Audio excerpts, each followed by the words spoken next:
and welcome to You Only Live Once, a new series that takes a celebrity and rummages through the knicker drawer of their life, bringing each and every embarrassing garment out and holding it up for all to see.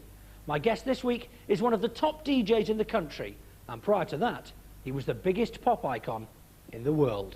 Come a chameleon. You come and go, you come and go. Love will be easy because like my dream. Red, gold and green, red, gold and green. Please welcome Boy George.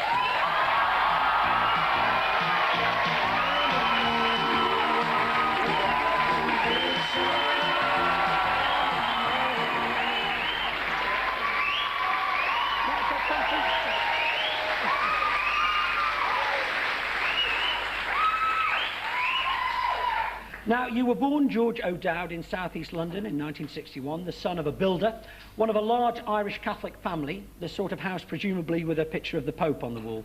We had a picture of the Pope and Muhammad Ali next to each other in our hallway. That must have been a hell of a fight. And I think it was like my mum was more kind of into religion and my dad was more into boxing, so it kind of balanced things out. And being a Catholic family, was church important to you? We used to go on Sunday for like free Jaffa cakes and milk, you know, used to have Sunday school. Well, they didn't have bread and wine, it was Jaffa cakes and milk. It was very nice. You were interested in women from an early age. Who was your first sort of heroine, the woman you first fancied? My Aunt Teresa. Right. Very natural, of course. Well, my Aunt Teresa was disabled, and when I first met her, she was wearing all these sort of 60s clothes, like half black and white. She had half black and white hair, and she had crutches. And I came home from school, and she was in our kitchen. For most of my childhood, she'd been hidden away from us. So suddenly I was introduced to this exotic, fabulous woman, and I fell madly in love with her. And I didn't know she'd marry someone else. I was devastated when she did. Now, your father was quite a fierce man, but with 5 boys in the house, there was always going to be scrapes. Here's your brother David. My brother George and Gerald couldn't be put in the same room together. They had an argument one Saturday in which George picked up a 5-litre tin of emulsion and tried to cut Gerald on the back with it, and as he did that, the can just projected towards the ceiling of my mother's front room. And then as it descended, it opened, and if you can imagine, 5 litres of white emulsion went all over my mum's new carpet. There was a deadly silence. We all looked at each other, and I said to George, "You're really in trouble now." I was ironing a pair of trousers at the time. So George started screaming, jumping up and down. "What am I going to do? What am I going to do? They're going to kill me, they're going to kill me." So we all decided we'd clean it up the best as we could. I ran to the dining room to get some cardboard, to scoop it up into the tin. And as I was doing that, I could hear the Hoover. And I just couldn't believe it. I shouted out to George, "Not the Hoover." And as I ran back into the front room, the Hoover was coming to a sudden abrupt. All you could hear was a noise. The smell of burning came out of the Hoover, and the Hoover just stopped. And George looked at me, and I said to him, "You're really, really in trouble." I threw that tin of paint and ran away and thought, if I stay away long enough, I won't get hit. And I called up in tears, and my dad said, "Get over here now." He was a builder, wasn't he? He was a builder, So yeah. was he upset that you didn't spill undercoat first? Well, I bought my mum a new carpet when I got famous, so she forgave me. Oh, that's fair enough then, eh? Yeah. Now, it's fair to say that you were a little bit of a kleptomaniac in those days. Here's your brother David again. Someone in the house was dipping my mum's purse for money, and everybody had a suspicion it was George. It could never be confirmed. He was always sweetness and light. Butter wouldn't melt in his mouth. How dare anybody go to me mum's purse? Well, one day he was being over-polite, over-helpful. There was something definitely amiss. A £5 had gone missing, and I went to George's wardrobe and found the £5 in a shirt pocket. So to teach him a lesson, I took the £5 out and I put it inside a pair of shoes that I knew he would never wear because he'd been complaining about them weeks before. And that evening, when I was lying in bed, he was frantically searching the house for the £5. But of course he couldn't say, what could he say? He came up to me, just as he was leaving the room, looked down at me. I opened one eye, and he said, "I know that you've got something to do with this." And I said, "Something to do with what?" And he said, "I know and you know." "I know, you know." And he walked out of the hump. He was absolutely fuming. The next day, I got up, I retrieved the £5, and I would love to say that I went down and honourably put it back into my mum's purse. But in fact, me and my brother Gerald went and had a wimpy.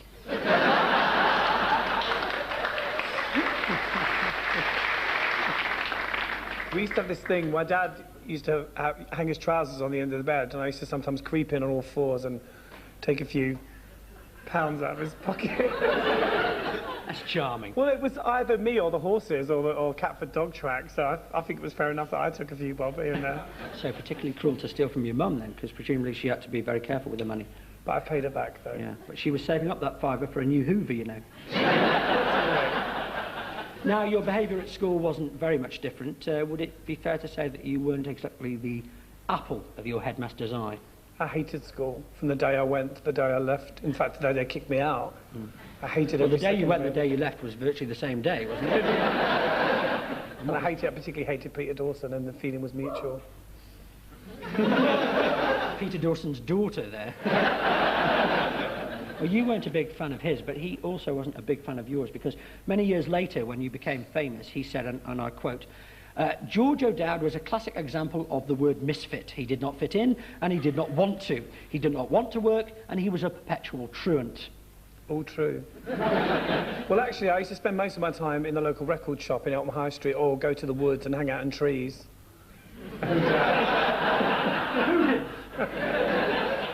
But actually, when I left school, the last thing he said to me is, "You'll be nothing." Yeah. He said, "You'll never amount to anything." And you were actually expelled for truancy, weren't you?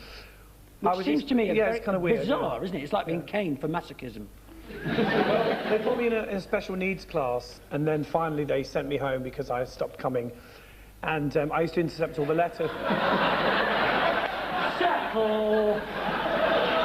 I'll rephrase that. They used to send these letters to my mother. Those are special needs, aren't they? I used to basically get all the letters that came from the school. I'd get up early and intercept them before my mother got them. So when I finally got expelled, they sent about 16 different letters in all different coloured and shaped envelopes to make sure they got them, and they did, sadly. Now, apart from hiding in trees when you weren't at school, apparently you used to go to Beckenham, didn't you, and hang out outside David Bowie's house. Is that right? Absolutely, yeah. The first time I ever went to Bowie's house, my brother Richard had sent me to the chemist to develop a film, and I thought, why don't I just keep the money and go to Beckenham? So I got on the bus, went to Beckenham, spent the day outside Bowie's house, met some other fans who were quite exotic and fantastic, and went home and got beat up. It was worth it. And in fact, actually, when we were outside Bowie's house, Angie Bowie opened the window and told us to off. At the time was the highlight of my entire existence. Your proudest moment. Well, it was just like being acknowledged. It was like, wow. It must have been quite frightening for him, though, to open the curtains and see this.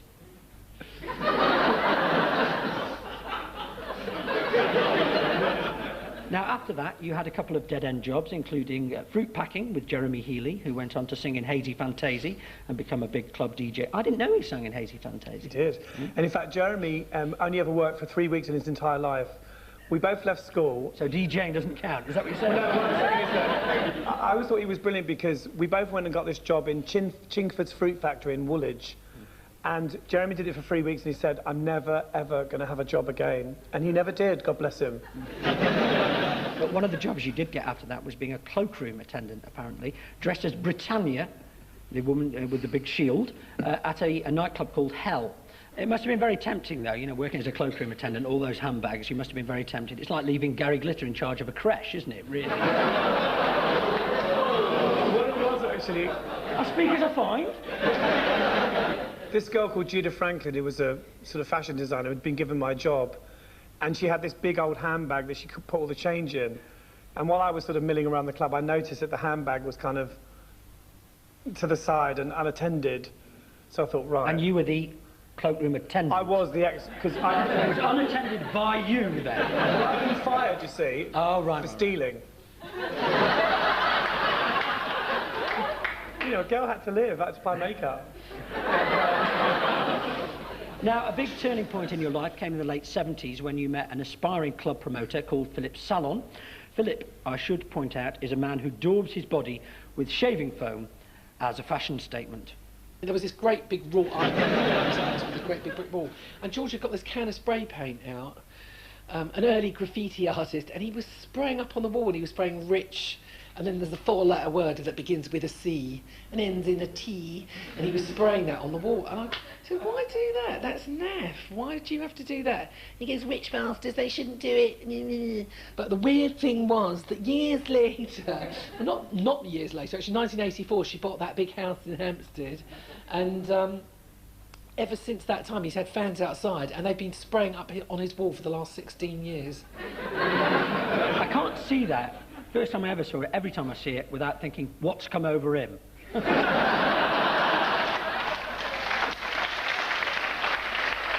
have to tell you, actually, Yeah.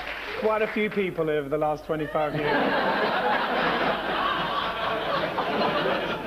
Meeting him, was that like a benchmark in your life?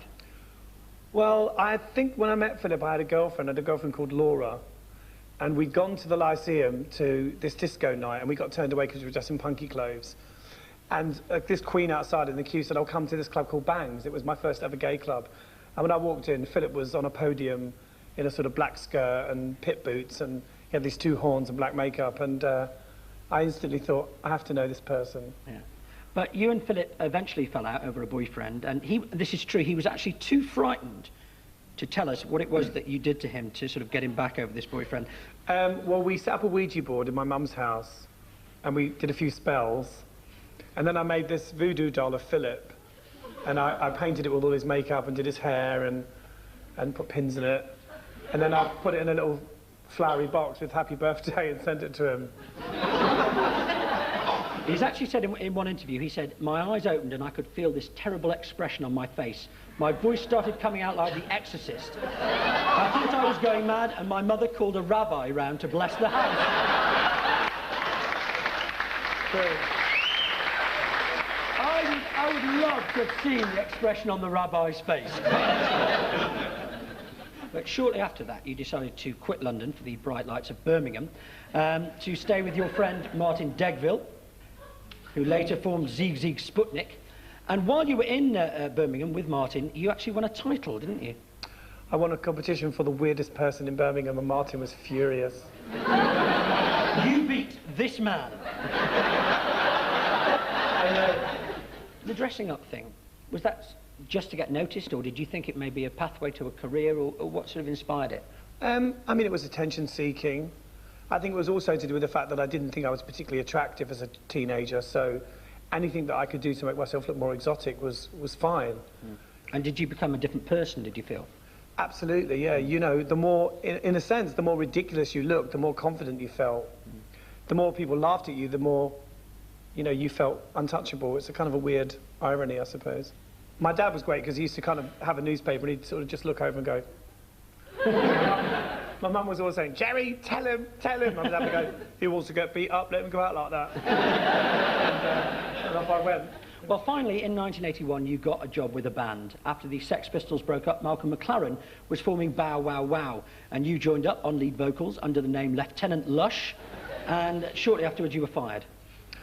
Well, Malcolm kind of brought me in to sort of wind Annabella up because she was 15 years old. He met her in a laundrette or something. So I did a gig at the Rainbow Theatre, and I came on in the encore instead of Annabella, much to the kind of, you know, bewilderment of the crowd. And then we did a gig in Manchester, and it was just after punk, and people were spitting at me. And of course, because I had all this fabulous gear on, I didn't like it, so I hit someone with a mic stand. Well, you only did 2 gigs, as you've said, with Bow Wow Wow, but in the audience of one of them was a former architect called Mikey Craig, who liked your style. And when you got sacked, he asked if you'd like to form a band, and that became Culture Club, of course. Well, you still had to recruit a drummer and a guitarist. Now, the normal procedure, obviously, when you want to recruit a drummer is to look in Melody Maker, but you looked elsewhere, didn't you? Where did you go trawling for your drummer? Funny enough, I had a boyfriend who ran a magazine called My Guy, and one day I went to visit him at his office, and the pin-up of the week was John Moss from a band called London. And I remember sort of thinking, oh, he's a bit of all right. Well, let's see the picture that motivated you to get John into the band. You see, you look at that and you immediately think drummer, don't you? Now, your first 2 singles sank without trace, but in September 1982, the great man himself, Shakin' Stevens, came to your rescue when he amateurishly failed to turn up on Top of the Pops. They needed a last-minute replacement, and they got this. Do you really want to hurt me?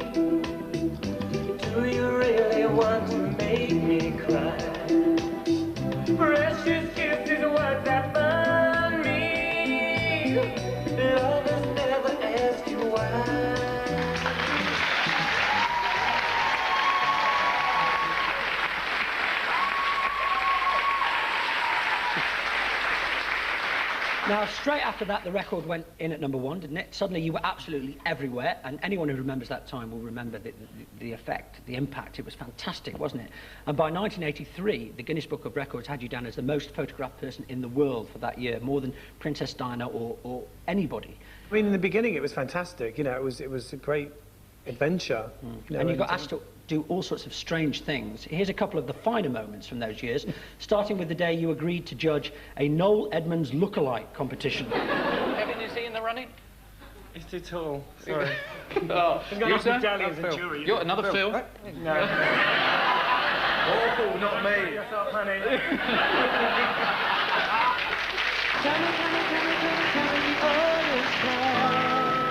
They come and come.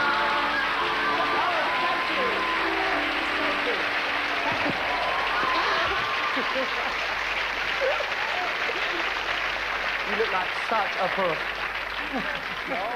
That was the famous That's Life when Esther had her bag nicked, wasn't it? Yes. Now, the Boy George look even got onto Grange Hill, as modelled by the young Susan Tully. Just what does that girl at the end of the corridor think she's doing coming to school dressed like that? Yes, you. Would you come back here, please? I'm Suzanne Ross, Mrs. McCluskey, and I left Grange Hill 3 months ago. So, what I wear is really up to me now, don't you think? I've got to be fair, I think that's the only time I've ever fancied Susan Tully, in fact. I remember that really well. I thought it was great. Now, your next 6 singles all went top 5, while your album sold 3 million copies and went to #1 in 8 countries. And one of the countries that fell in love with you was, of course, America. They heard the music before they had a chance to see what you looked like. And it was a bit of a shock when you finally turned up, wasn't it? The first gig was in Long Island, just near New York. And when we came out on stage, you could really tell that people were quite horrified. I think they thought I was going to be a black woman or sort of some country singer or something. I think they were really shocked, and it was brilliant, great effect. Even when they'd finally seen what you looked like, they found the truth hard to swallow. Here's Joan Rivers talking about your appearance at the 1983 Grammys, when the penny finally dropped. I flew all the way over from the United States, 6,000 miles round trip to be with George, and he looked at the camera, perfect gentleman, and he said, "Thank you, America. You have style, you have taste, and you know a great drag queen when you see one." Well, the place went crazy. People dropped their cigars, girls started to sob, PAs, the phones were going from America, and it was too late because it was live. Joan Rivers, they're actually looking younger than she did in the early 80s. I mean, they're strangely naive, a lot of the Americans, aren't they? You know, they're still a little bit disappointed to find out that Dr. Hook has no formal medical qualifications. Well, they were just the same here, you know. People, I think, wanted me to be normal. They wanted me to be, underneath all the makeup and stuff, to be straight. But of course, for the majority of your American fans, you were the #1 star. And it's nice that you were able to inject some genuine style and glamour into people who, before they'd heard of you, were probably quite unsophisticated.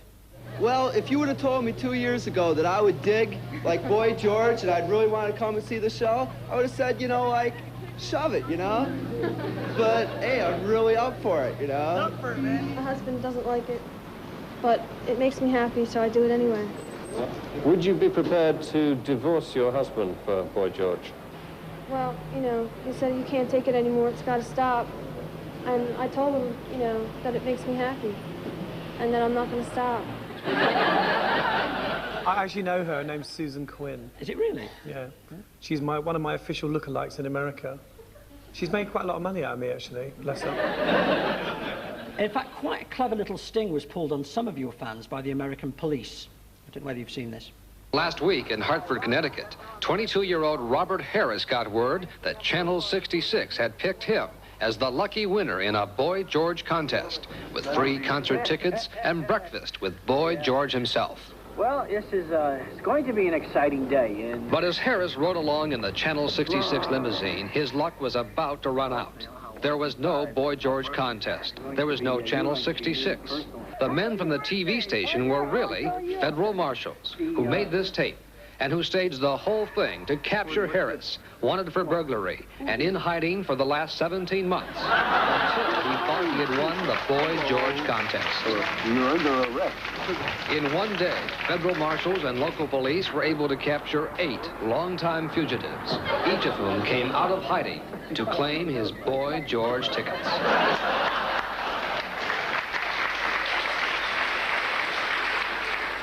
That is funny, and you'll be pleased to know 6 of them went to the electric chair for that, by the way. I remember actually being very upset about it, and we did these T-shirts that said 9 out of 10 criminals prefer Culture Club. But I remember thinking it was a really bad thing to do. I thought, you know, only burglars. I used to be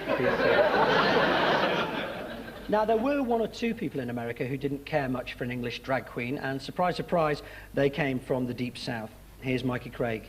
The scariest time for us was in Baton Rouge, when George received a death threat, and we were advised to put bulletproof vests on. There were people in the audience with placards which read, you know, devil's spawn and God hates queers and so on and so forth. So we put the vests on, and just before we were about to go on stage, we stood around and looked at one another and burst out laughing because we looked like Michelin men. So one by one we took our vests off, except for George, who we left to waddle onto the stage. It was actually my birthday, and I received about 50 death threats and phone calls from people saying they were going to kill me and shoot me on stage. So my manager didn't really want to cancel the gig. I was like, why don't we just cancel it? Someone's going to kill me, you know, we can... He said, no. Said, if it was important, we'd cancel it. That's what he's saying. So I had to go on in this horrible bulletproof vest, and I looked like one of the weather girls. Now, it was while you were in America that you had your first taste of acting work, when you appeared brilliantly in the A-Team. Let's have a look at it. Well, let's go.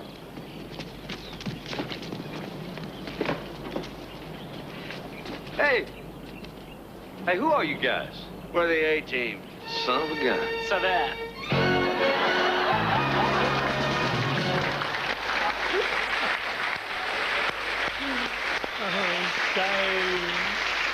What a great catchphrase. You've got hasta la vista, baby. Do you feel lucky, punk? But for you, so there. And it's one of the few things in my career I've actually done purely for cash. How much that's cash? Probably a lot. I don't want to tell you. I don't want to tell you because the other guys in the band didn't get paid as much, so. And what was Mr. T like? He was actually fantastic, but he loved talking about himself.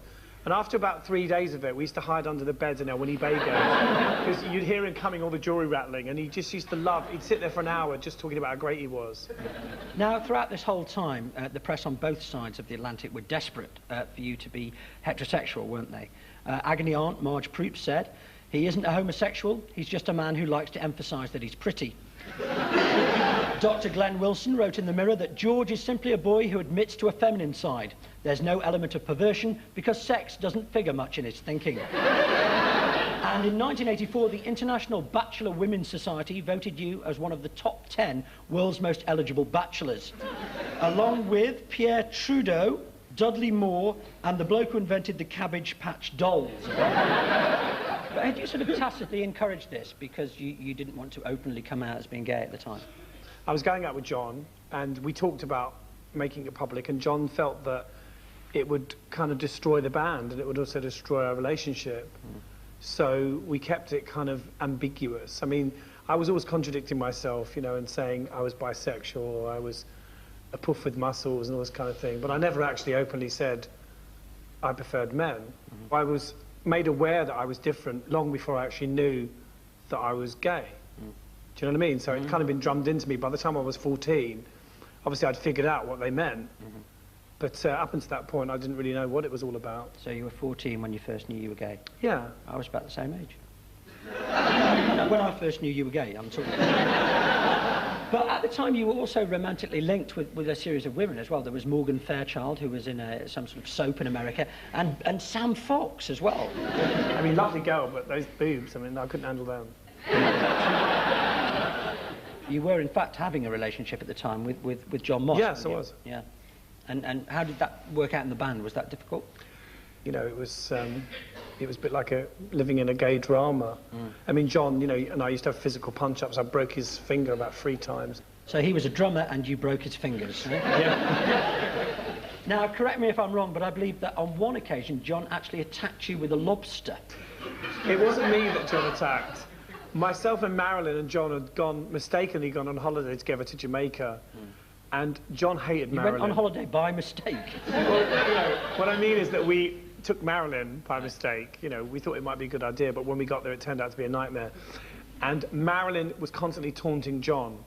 And one day we were in this very posh restaurant in Jamaica, and Marilyn said something, and John was eating a lobster thermidor, and he picked it up and stuck it in Marilyn's hair. And at the time, Marilyn had these synthetic white dreadlocks, so they went pink.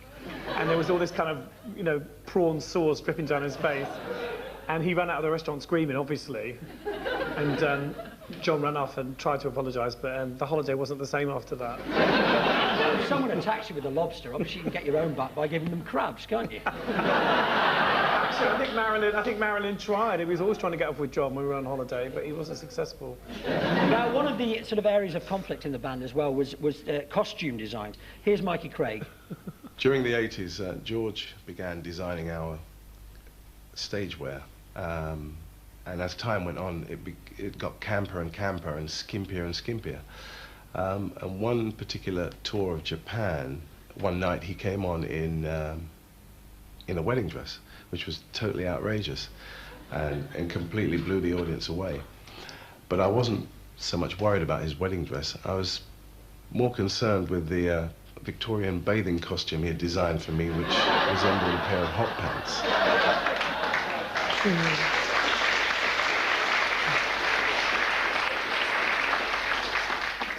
The sort of bathing suits actually ripped off and became kind of little skimpy underpants. Nice touch. Now, it was about this time that John tried to stab you, wasn't it? Was that anything to do with the stripy bathing suits? Or no, I know it was because you dropped a vase on his head, wasn't it? We were doing a video for a song called Move Away, and at that point the band was really falling apart, and me and John had sort of really stopped seeing each other properly. And I dropped a vase of water on his head from the dressing room window. And he broke a wine glass and tried to stab me with it. Happy days, eh? Now, let's have a look at some of the other images that you've had a go at. There was the Rod Stewart look, the lavatory brush style. I love that one. The Gary Glitter look, and the Gary Glitter on the prowl in Cuba look. And, of course, the bar scene from Star Wars look.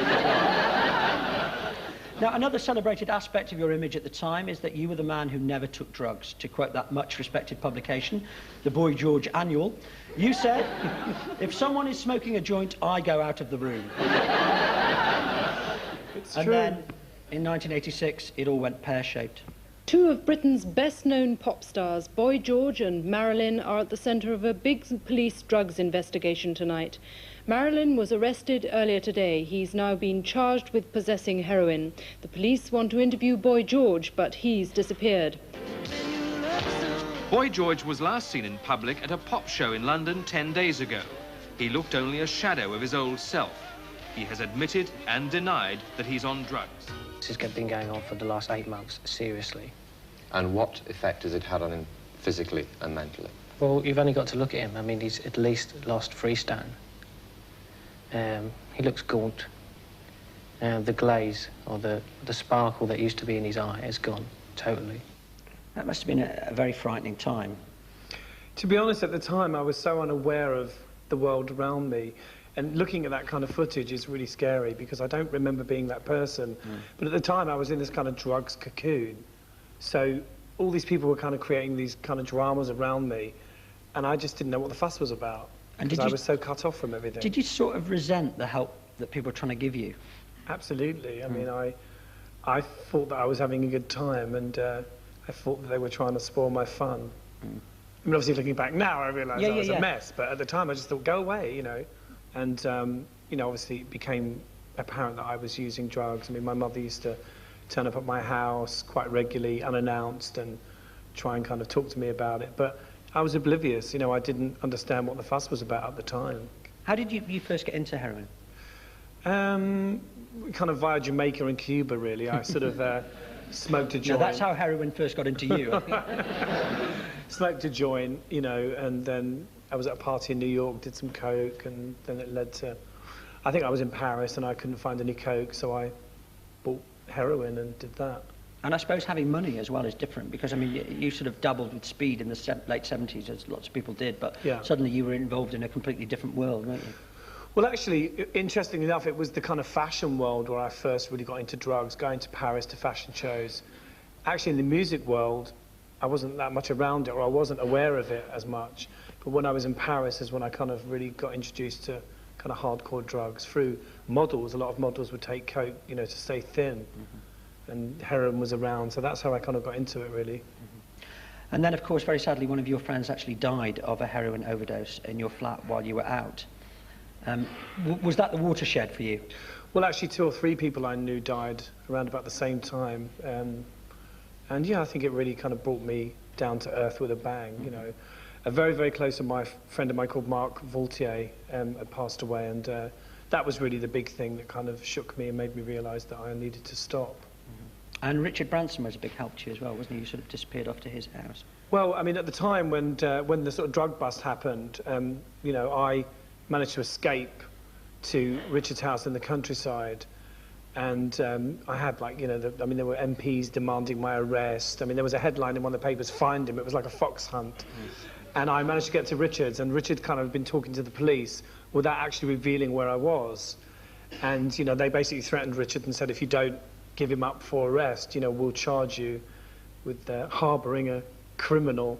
So I managed to stay with Richard for about a week and went through a sort of, you know, a period of treatment. And then eventually I was handed over to the police and charged. And in fact, I was charged for past possession of heroin. I was never actually found in possession of heroin, but because of all the media attention and the sort of MPs being involved, they actually created a new law for me. It's sort of, they're good like that, aren't they? Yes, it was very, very kind of them. I mean, you know, Marilyn was actually the sensible one, because when he went to the police station, he didn't speak. And so he, you know, got sort of acquitted, but like an idiot, because I was so ill, I sort of said, oh yeah, whatever, yeah, you can charge me, you know. Well, eventually you successfully got out of heroin and then into something which can also be quite addictive, religion. From Bombay to Rajasthan, Mitai go, Radha Sham, Hare Krishna, Hare Ram, Hare Hare Hare. Hare Krishna, Hare Krishna, Krishna Krishna, Hare Hare, Hare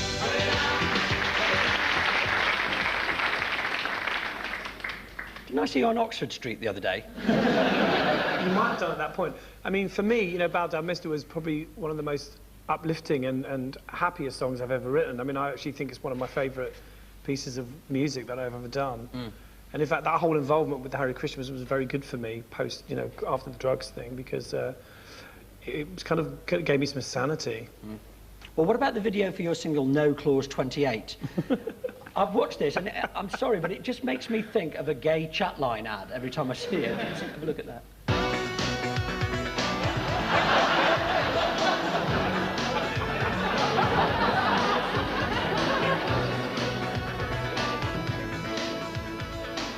Don't sit at home on your own, make new friends on the telephone. 28, 28, 28. I was ahead of my time, you know. Yeah. But of course, you've been really successful in recent years as a club DJ, although you got a bit nervous, I've heard, on your opening night. Here's your fellow DJ, Fat Tony. By the time he finally come to do his set, he walked up the stairs of the DJ box so drunk that he collapsed, completely missed his set, and had to be carried out the club. And on the way home, I remember he was being so arrogant. He was going, I want food, so I stopped the cab. And at the time he was a vegetarian. I got him a lamb kebab, and he ate me up. That was quite funny, actually, because I was so drunk. I was eating this kebab and it was all dribbling down my chin. And I was convinced it was like a vegetarian kebab. The wonders of alcohol.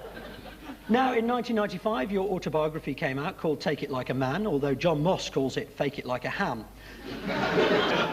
It's quite a frank book, isn't it? And it reinforced your reputation for being rather candid about your contemporaries. Here are just one or two of the opinions it expressed. Sleeping with George Michael, you say, would be like having sex with a hedgehog. Bananarama are unimportant, talentless, and never wash their hair.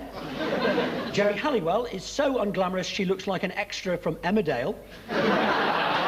Presumably one of the livestock. And this is my favourite. Prince, you say, looks like a dwarf who's fallen into a vat of pubic hair.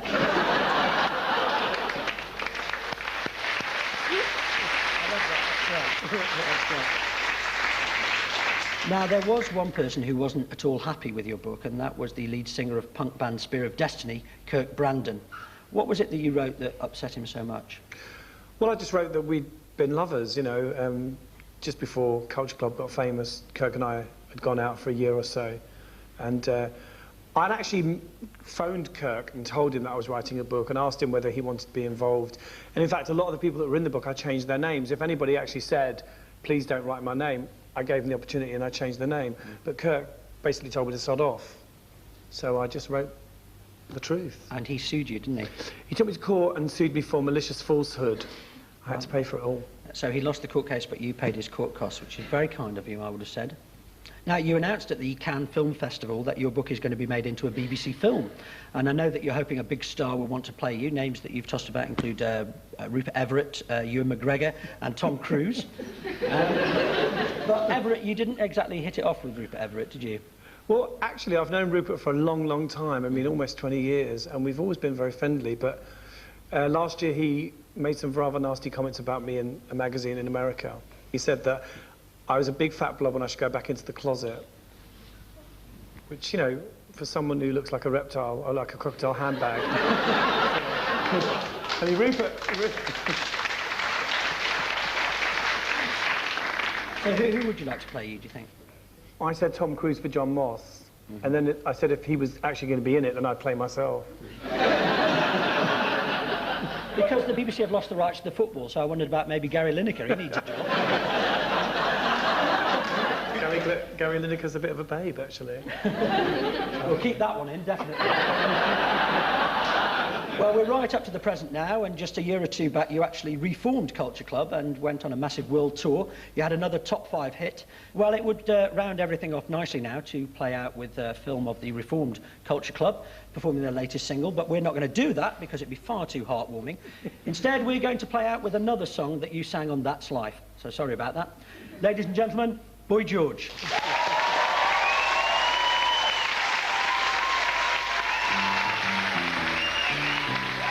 Got myself a crying, talking, sleeping, walking, living doll. Gotta do my best to please her, just 'cause she's a living doll. Such a roving eye, and that is why she satisfies my soul. Got the one and only walking, talking, living doll.